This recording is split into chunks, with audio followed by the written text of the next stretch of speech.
see just happened now? The second one just came down.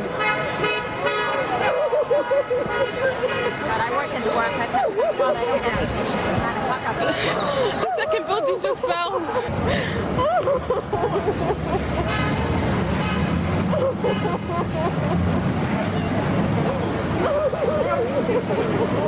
I imagine all those rescue workers and everybody that was down here trying to render assistance are probably dead. World Trade Center towers aren't there anymore. If you look down the road, it's covered in debris, and all of New York's finest and all of their bravest firefighters are probably not alive. Almost immediately, the city is consumed by panic and rumors. Because the plane came down very low, down Fifth Avenue. It's almost as if it missed, was aiming for the Empire State Building and missed it. So it flew over here. They all were watching the plane. There must have been 1 million witnesses on looking at the first plane because it was flying low and it was loud and everyone heard it. And it missed the Empire State Building. That's right.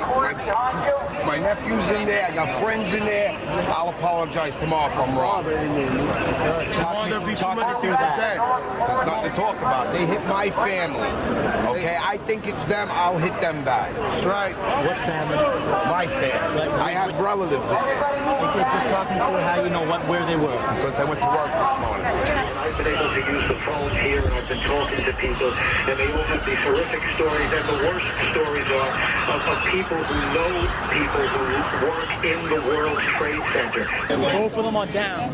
Both of them are down, and the Pentagon got just hit by a second aircraft. That's some shit. It's on TV right now. This was all calculated, man. At the same exact time, man. Oh, my goodness. There are 8 planes, American planes, that have been hijacked. 8? Come out of here, man. Hey, man, let's go, man. It's all about 8 planes. 8 planes been hijacked. Let's go, man. Oh, God, I can't find a payphone. The next time's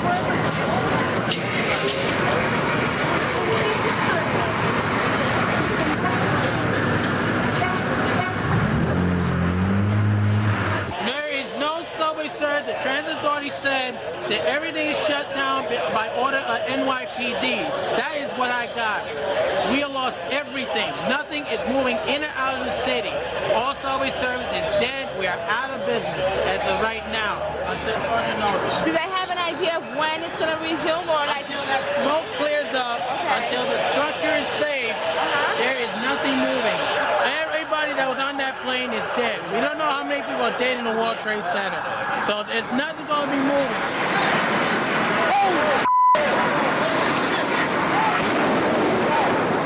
I'll remember the shake on the 51st floor, and I'll remember the calls going out, Mayday 1013, and having to come down 51 flights as fast as we could. And then I'll remember passing the people that I passed and knowing that when I hit the street, it was only 30 seconds till the building came down, knowing that not everybody got out. Eventually, the day ended and night fell. Once more, we follow journalist Lucia Davis as she wanders through Ground Zero.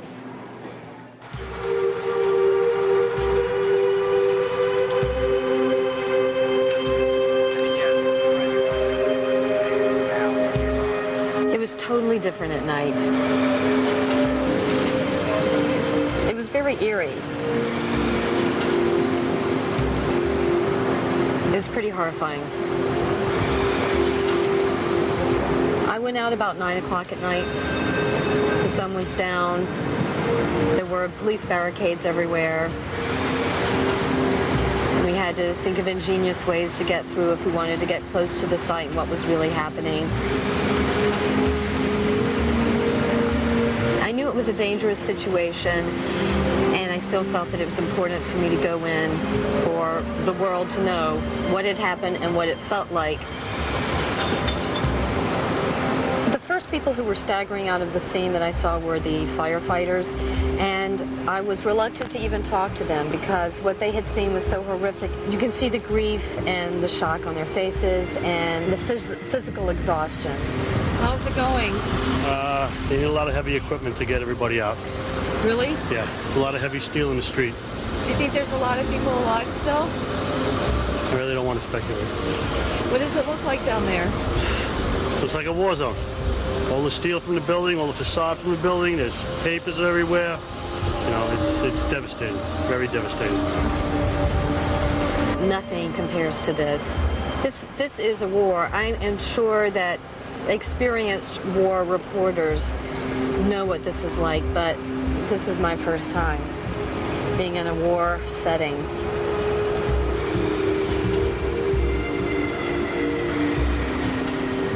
I saw, you know, the piles of ash that were quickly turning to mud, and the thought did cross my mind again and again is, what is this ash made of? You know, is it, God forbid, made up of humans as well as debris from the building? And that is really just so much to take in.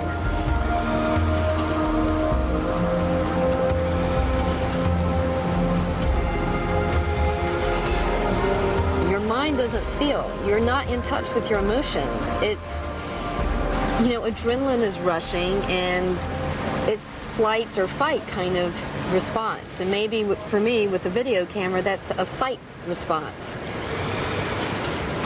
Security was very, very tight down there. And I realize now that it is a crime scene. They don't want people to infiltrate it. You gotta go. This is all closed off anyway. It's a focus zone. You gotta go. No good. We gotta go. How can we get out? Straight down the block. Can we get a shot right here, and then we'll leave? No, you really gotta go. There's debris on this roof that could fall and kill you at any moment, so I appreciate it if you just move on. Thanks, guys. Sorry.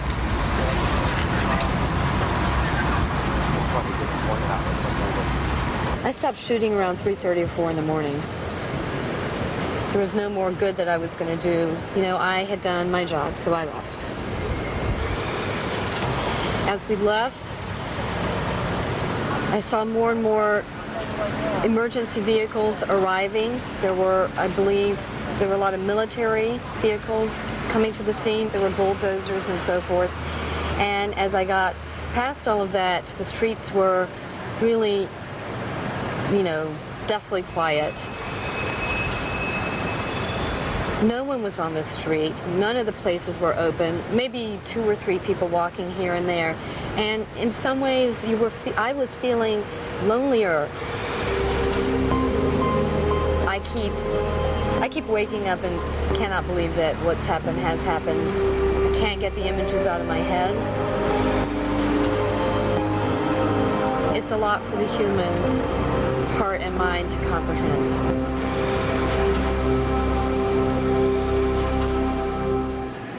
In the ruins of the World Trade Center, in the rubble of the Pentagon, in the wreckage of 4 airplanes lie the shattered lives of so many Americans.